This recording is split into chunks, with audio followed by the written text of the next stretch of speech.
Today on Panelism, Lewis and Clark fight monsters as they pass their way through the American West in one of the longest-running series on Image Comics.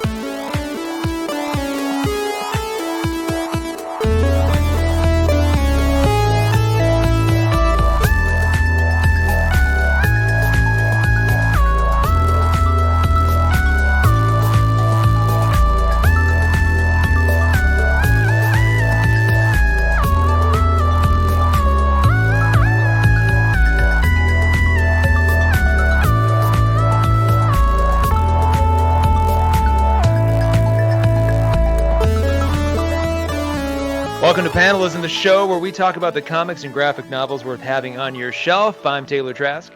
I'm Todd A. And Todd.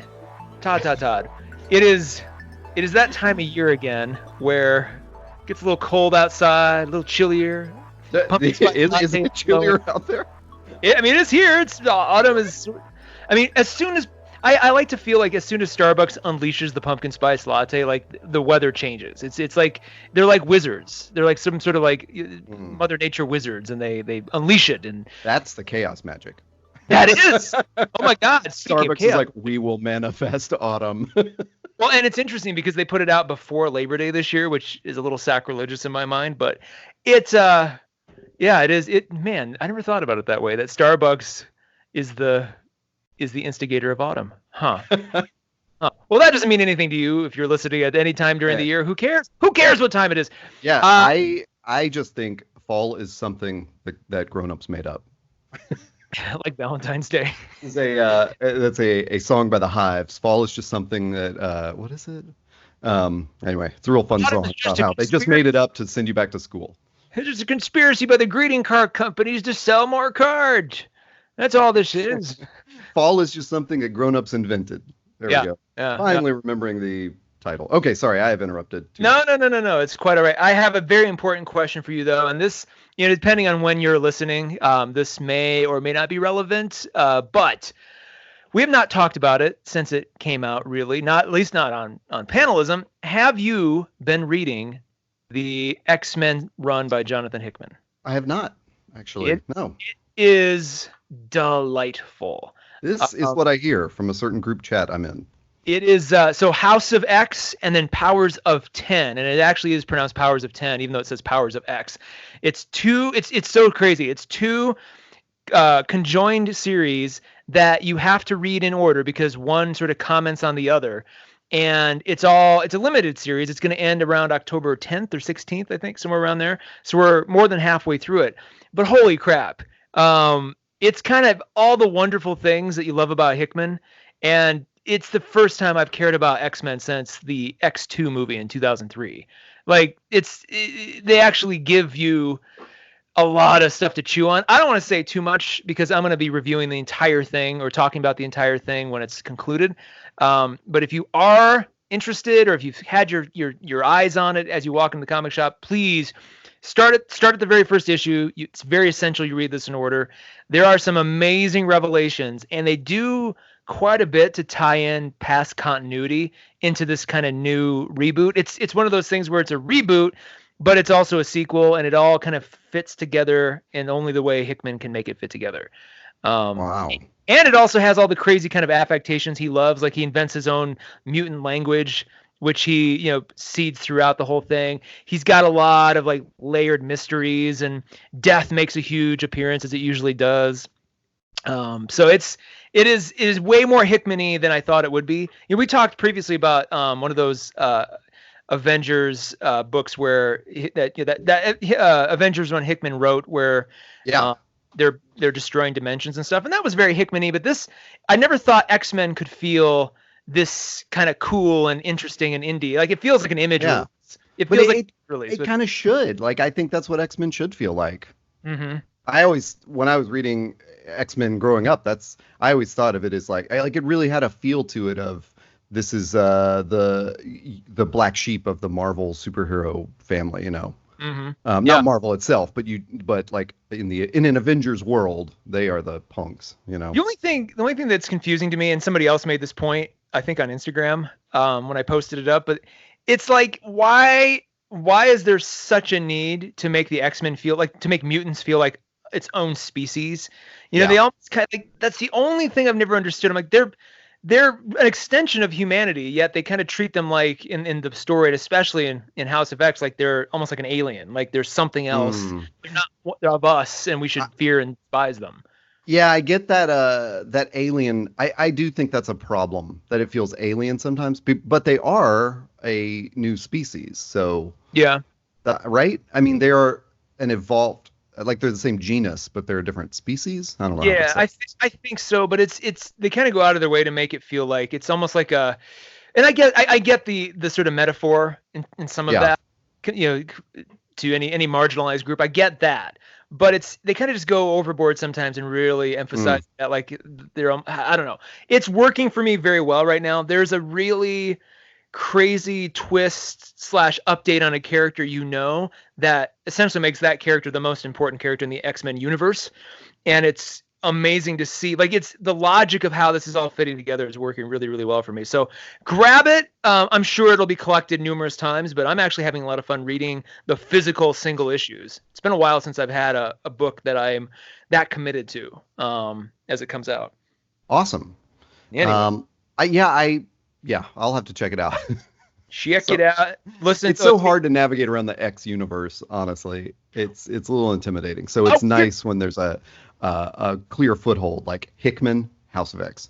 Here's the best part. So once this limited series is done, there's a whole new, basically X-Men 1, number 1 comes out, I think in late October. And it's a different artist, but he's basically shepherding in the new run of X-Men, starting with, like, you know, normal X-Men number 1, and it's all going to be predicated on the event of this series, which Okay.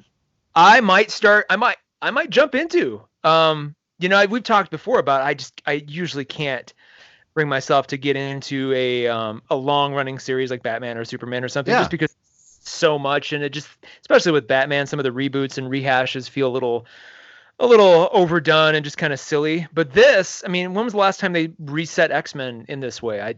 I'm not familiar. 3 years ago. Was it really?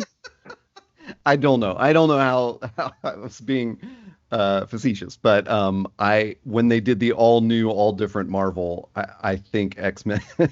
Oh, you know what I'm missing? The Frank Quitely X-Men, I think, was a more recent update, if I'm not mistaken. Oh, It's the one that oh god, it's got that very iconic looking Cyclops design, or basically all the costumes. It's like the big X, yellow X is like a huge part of the costumes. They kind of used it for the Dark Phoenix movie that just came out this summer, so that might be the new X-Men. Yeah, that's the Frank Quitely run. Grant Morrison, Frank Quitely. Anyway, today I have coming up on Panelism in future episodes. I'm going to delve into some books that we've been teasing and hinting at for a little while, but they require quite a bit of time and consideration and thought, and I want to give it that due time. So bigger, more meaty books are coming. So as kind of a palate cleanser before that, I wanted to just do something more fluffy and fun. And there's a series I have been looking at. It's one of the longest running series on Image right now. You know, Saga and East of West sort of aside, this is, I mean, you know, Wicked and Divine. This is probably one that's been, you know, running for as long as Wicked and Divine. It's about to conclude, I think, and it's Manifest Destiny. And crazy. Yeah, by Chris Dingus, Matthew Roberts, and Owen Genie. I don't know. Apologies to Owen G. I'll just call him Owen G. But it's and published by Image, like I said. But it is a series that came out, good Lord, I think in 2014, 2015. So it's been running for quite a while. I'm going to be exclusively looking at the volume 1 trade paperback today, which is subtitled Flora and Fauna. I think we're up to 6 trade paperbacks. Just to give you an idea, each volume, or each trade paperback chapter, if you will, kind of focuses on a different theme. So volume 1 is Flora and Fauna. Volume 2 is Amphibia and Insecta. Volume 3 is can't pronounce this, Chiroptera and Carniformavis. Volume 4 is Sasquatch, pretty self-explanatory. Volume 5 is Nemophobia and Chronophobia. And then volume 6, I just lost it, is Forts and Invisibilia. And so it's just to put it out there, this is like kind of a monster of the week sort of series. So each volume focuses on a different aspect of that. And in volume 1, it is flora and fauna, just like it says. So back of the book, as per tradition, in 1804, Captain Meriwether Lewis and Second Lieutenant William Clark set out on an expedition to explore the uncharted American frontier. This is the story of what they discovered lurking in the wilds. So pretty basic. This collects issues 1 through 6. And it came out in 2014. So this may even have started in 2013, late 2013. Still ongoing, though, as a series. And it is, I'm not going to focus too much on the story because it is sort of a monster of the week. The story is a little lighter because it's all about sort of building mood and atmosphere and surprises as you turn the page. I have the physical trade paperback. I would actually recommend that. The way the panels come together, there's a lot of different panels and overlapping and split panels, like split scenes into 2 different panels side by side. It actually works better in the physical artifact than on digital. And then some of the splash pages, as you turn around, you really need to see them, right there, right in front of your face. It adds to the ambience of it. And it's about the early settler days of America, of the American frontier. So having something physical kind of, lends itself to that. You can almost imagine one of them reading this on the boat as they're traveling down the Mississippi River, like having this in their hand or something. You're saying that as I'm looking at one of the funniest panels that is definitely not something they would be seeing on the river. Yeah. Is it the Golden or the St. Louis Arch? No, it's just one of these hideous monsters that has no head and a bunch of tentacles. But yeah, there's great example. There's a panel I'm looking at right now, or page rather, that has an entire cliff face on the left, and then the panel lines stretch out from underneath it to the right to show the passage of time, but that cliff face stays in place. So it just wouldn't work as well, I don't think. This is one of those where guided view just couldn't do anything better. In fact, it would probably make it worse. So.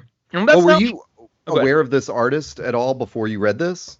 No, I discovered this. If you're a diehard listener and you can go back, like my 2015 trip to Portland was sort of a renaissance in terms of my comics reading, and I got a lot of stuff, including Jonathan Hickman's The Nightly News during that trip. So this was actually one of the books I got as well. Actually, this and Wicked and Divine Volume 1 I got at the same store the same day, to give you an idea of what was going on. So did not know. It just looked super cool. The actual artist, the penciler and inker is Matthew Roberts, and then the colorist is Owen Gianni, Owen G. Chris Dingus is the writer. And so I hope it's Dingus and not Dingus or Dingus. So I'm just going to say Dingus. No offense to Chris. I really wish they had phonetic pronunciations of these names for exactly this purpose. But no, Matthew Roberts, not as familiar with, unfortunately. As a quick search right now, Manifest Destiny looks to be about the only thing he's on. Exactly. I looked him up, and it's interesting to me that they call him on the Image website a penciler for Image Comics imprint Skybound Entertainment. Mm-hmm. Almost like bumping you off to Skybound to find out what he did. But they list a couple of things, but nothing that jumps out at me. And the art is fantastic. Like I would have thought I'd seen this somewhere before. If you're familiar with Battle Pope, I guess that'd probably be the only thing. That's a Robert Kirkman title, so maybe that. But otherwise, this seems to be his main thing right now. And the panels are so detailed that it's probably the only thing he has time to work on, I would guess.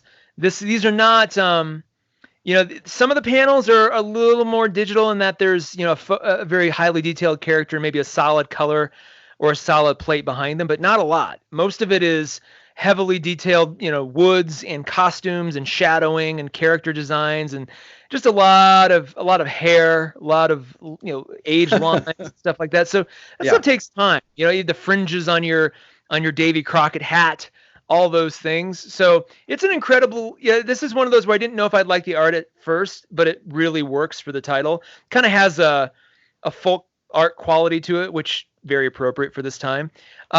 It's interesting. The reason I picked this one too is you and I, well, at least I think you and I have been, one of the podcasts we love listening to is Last Podcast on the Left, and they're doing a deep dive into Mormonism right now over there. And one of the things I'm finding through that series is the early settler sort of frontier time in America was heavy with folk magic and sort of crazy. Everybody was looking for some series of beliefs and trying everything. It was kind of a crazy, diverse renaissance in terms of spirituality and culture and sort of trying different things, and folk magic was really heavily imbued into a lot of especially farming culture at that time. So to take that setting and then to throw in Lewis and Clark and then monsters seems to work really, really well. Actually, having learned that about the American West and just sort of that time actually makes this book even, I think, pop even better. My first pass through, it was fine, but I think having learned that and rereading it, I was sort of like, oh yeah, this actually works even better for me. Starts out with. I was going to throw some trivia at you. Adding to that, of course, Meriwether Lewis died outside of Nashville of suicide by 2 gunshots. Mm-hmm. There's always strange when it takes 2 gunshots for a suicide, but there's if you're really interested, there are some amazing books on the Lewis and Clark expedition, and it is so mythological in the American lore, and just the American story. Like the Lewis and Clark expedition sort of is one of our myths, and it actually happened. But what I didn't realize is that the actual real story is even more fantastical than some of the stuff in Manifest Destiny. What these 2 guys went through and all the stuff that they had to endure. I'm surprised they haven't tried to make like a Lord of the Rings style epic 4-part movie series or something based on this, because it is so. Go follow down the Wikipedia rabbit hole of Lewis and Clark someday. There's several amazing books you can read too, but it is an incredible. Like, people kind of think, oh, it's just this expedition and they did what they did and that was great. It was harrowing, and then what happened after they returned, like all of what they saw and what they lived through, and then how both of those 2 guys adapted after the fact. How Sacagawea fell into that whole ecosystem. There was kind of a love triangle between the 3 of them. There's all kinds of details that Manifest Destiny touches on, but largely leaves to history books. So what you're going to get with Manifest Destiny is some of that, a look at that relationship, but it very, very, very much is a monster of the week kind of story. Did you see when there was this news, and I'm realizing as I Google it that it was actually a couple of years ago, but I think I only heard about it this year, of how they have traced the journey like literally in archaeology, because of these mercury-filled latrine pits. Whoa. Because Lewis and Clark and their whole company were taking these like toxic levels of mercury pills to treat constipation. But because it was like for that purpose, they were pooping it all out. So archaeologists can find these deposits of mercury all the way across the U.S. Jeez. It's insane. And I had heard an archaeologist talk about this on a podcast or a historian or something, and she said, like, it should have killed them, like the amount they were taking. But because they were taking it like as a whatever, stool softener, they were pooping it all out. And it was like, it's just a crazy story. It just adds to all the craziness of like, what a great set. I legitimately did not know what Manifest Destiny, the comic book, was about. So this is making me so excited. Oh, good. Well, and to give you some idea of what you can expect, like I said, it's called, the subtitle of Volume 1 is called Flora and Fauna. But you're going to see centaurs, you're going to see zombie plants, you're going to see, and this is no spoiler because you don't know when it's going to happen, but you're going to see a giant sort of zombie grizzly bear lit a flame running after the guys. Oh like God. There's some incredible visual, like some incredible imagery here that really, if anything, shows how wild and dangerous the early American frontier actually was. I think we sort of, especially because we can kind of drive anywhere, and you start driving across Kansas or Nebraska, and you're like, man, this must have been the easiest thing in the world for the Oregon Trail to take, because just there's nothing really going on. You don't suffer any sort of danger except for maybe the odd thunderstorm or tornado or in the winter time. But we've sort of desensitized ourselves from the fact that this used to be a crazy, very difficult, dangerous place. I mean, the Donner Party, for God's sake, happened. Mm-hmm. That happened in the last 150 years. Yeah, that was Mountain Meadows Massacre, where the Mormons disguised themselves as a bunch of Native Americans and slaughtered another group of white travelers. This happened. This wasn't like 1,000 years ago. This is 150. Yeah. So, that's 3 people ago. Like if you think about people living to 100, that's 3 people ago. Yeah. If that. So yeah, this book really does a lot to showcase that. They jump right in. So it's not like we start the series with them planning the expedition. We open up with their ships. It's May 1804, and they're sailing down a river currently, and they're talking, and then they do flashbacks to sort of show you different aspects of the Lewis and Clark, when they were serving together, different things like that. So you get a sense as it goes of their relationship. At this juncture, they haven't met Sacagawea. That comes later on. So this is early days, and they've got, it's kind of like the Odyssey. I would say actually the perfect. This only just hit me just now. The perfect kind of comparison point is Homer's The Odyssey. It's these 2 guys trying to find not their way home, but trying to find the Pacific Ocean, and they start off. Their crew is strong and high spirited, and then as it goes, they just keep getting picked off, and it gets more and more despairing, and they see all these fantastical things and kind of have these metaphorical experiences in the grand scheme of things as they go. God, so that is a great idea to bring to this, that it is the American Odyssey. I mean, it kind of is, and I almost, now saying that out loud, I kind of want them to collect everything into one giant hardbound, amazing kind of like tome of a thing, maybe like leather, like almost like the journal from the time. Man, if it was $100, I'd buy it if they did it right. It'd be beautiful to have. But it's getting pretty thick. They'll probably be up to 7, maybe 8 trade paperbacks by the time they're done. I'm just looking right now at issue 38, which comes out in November of this year.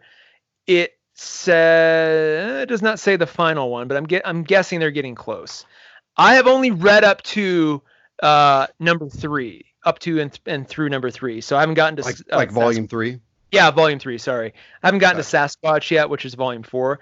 So yeah, this again, I don't want to delve too much. The story is pretty basic. They're just exploring. Things happen, but most of it's predicated on when they run into the different monsters and how they escape and how they sort of survive. It's much more like that. This would make a killer series. It would be very expensive, but like each episode is almost like each movie would be a volume. And yeah, you get to just kind of see everything, see how it evolves. Just looking through to see if there's anything else I can say without spoiling it. Not really. I don't want to give anything away that's going to ruin the flow of the surprises. Do you know? You said you think it's ending soon. Is there an announced last issue? Not yet. No. Okay. It kind of feels like they may be pulling a Walking Dead, just where it just ends one day. They're not like building up. I mean, they are gotcha. With something, and eventually they're going to make it to the Pacific Ocean, and they're going to, and then maybe a little after that. But the story itself is coming to an end.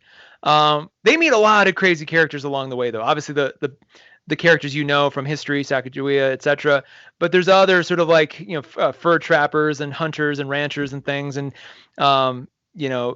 indigenous medicine men and all that kind of stuff. So it all fits together. It all really highlights, early Americana, the occult, folk magic.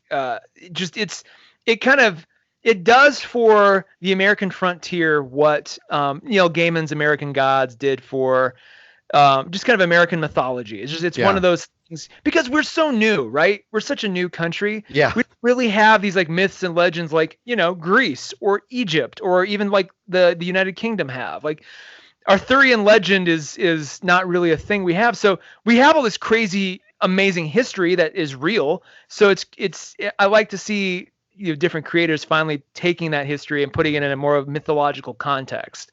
That works really well for me. Yeah, for sure. I mean, everything you touched on, it's like I don't know if it's a moment that we're in right now where we're like reinvestigating that stuff, but like as you mentioned, last podcast series on Joseph Smith, and so much of this feels like current issues. I love this quote, and I don't know where it originates, and I only just recently heard it, which is like, Americans think 200 years is a long time, and Europeans think 200 miles is a long distance. Like, and this book captures that in such a great way. Like you said, like this happened like, yeah, not so many generations ago, in recorded history times. And then at the same time, they traveled 4,000 miles or something. Yeah. Like it's a crazy, it's about both of those myths. Like they traveled farther than, Europeans are used to conceiving of. And it really wasn't that long enough ago. But in our imagination, it was ancient history, when Lewis and Clark set out. I really like that quote. Who originated that quote? I don't know. Yeah, I think it's so great when you think about the distance between European countries, and how they could all just fit in America, probably in the unpopulated parts of America. But it really nails kind of an aspect of how we look at things and how the rest of the world looks at things, where it's like time to us is highly, highly circumstantial to the birth of our country, where, we have no problem driving 200 miles to go do something, even for a day trip. And the Europeans are like, wait, what? You drove more than 25 miles to do something just without a train? What? Yeah. Like, it just has that. So, you do that in France, and you're like in Germany or something. Yeah, it's like, and then talk about our compare us to China. They've been around for 2,000 plus years as a country.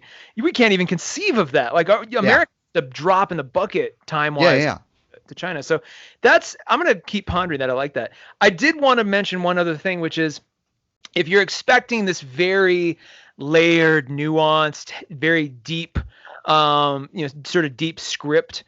This is not that book. There's dialogue. There's quite a bit of dialogue, but this is much more about, we're traveling. Oh my God, a monster run away. Oh no, somebody got captured. Oh no, we get him back. Oh no, something else happened. It's much more kinetic in that way. This is not a deep dive character study just yet into the minds of Lewis or Clark or any of their compatriots. That comes down as the journey progresses. That happens more and more, but it's much more just a fun. Yeah, you could read volume 1 in an hour or two and be perfectly satisfied. Not that makes it any worse. It's just a very accessible read. Let's just say for anybody who's interested. Exactly. Sometimes we just want the popcorn book to read. Yes, there's nothing wrong with that. That's book. One of the thrilling things about comic books. 100%. So that said, this would probably be a shorter episode today, just because there's really not much more to talk about. Don't worry, I'll have a much more in-depth look at one of my next 2 books coming down the pike. I think, just to give anybody a teaser, I think Material is coming up. I think Inkle is finally coming up. So some of these books, maybe blankets, if I can get to it. Oh my gosh. We should tag team that one maybe, because that I've always wanted to read that and have just never made the time. Yeah, it's a thick one, man. That one, and then The Sculptor, which you gave me as a gift. Yeah. I've been through, but I need to. Man, Scott McCloud he goes deep. He goes deep. He's that's a novel if there ever was one. So yeah, this is a fun little pick. Todd, where can folks find the rest of our episodes if people want to do so? All of them are available at panelism.inc and on Instagram at panelism.inc. We are the same thing, and that is INK. And you've been doing some cool stuff on Instagram. You always showcase a lot of art from the books we talk about, but you're back on it, I guess. Yeah, totally back on it. Yeah, it's summer got a little weird in terms of staying on topic. We as a podcast have had a very weird summer. Yeah. Hey, can I make a shameless plug, which is if you're interested in the Old West and crazy Mormon myths and things like that, I wrote a book about that called So Much for the White Horse, which is available on Amazon for $3 maybe. And yeah, I love reading those out West stories of people who believe in crazy stuff. Yeah, it's actually, I'm glad you brought that up. That's actually a lovely little thesis that you've put together, and that's not even, I won't even say shameless plug. That's a great plug. Thank you. Yeah, let's all talk about this stuff. I love it. I've been to Meriwether Lewis's death location in Tennessee. Wait, really? I mean, it's not like hidden. It's like a historical place, but it's not there's no reason to go there. It's like there's a park and there's a cabin that's like, he was mysteriously shot twice by himself. I wonder if they'll get, I mean, surely Manifest Destiny will get into that. I would hope so. I found that place on Atlas Obscura.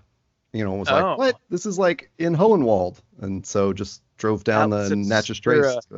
Hey, that's a great. So like, I never did my if you like this, then you'll like, and I think it's less. Like if you like the Odyssey and if you like Atlas Obscura, boom. Yeah. That's the last podcast on the left. Yep. Yeah. Those three things: LPOTL, Odyssey, Atlas Obscura. Go get Manifest Destiny. Awesome. Well, I'm so glad you brought that book because now I've got to go check it out. It ticks all my boxes. Wonderful. All right. Hear more from you when you've read it, and I guess we'll be back again with another episode, hopefully next week. Absolutely next week. We'll see you then.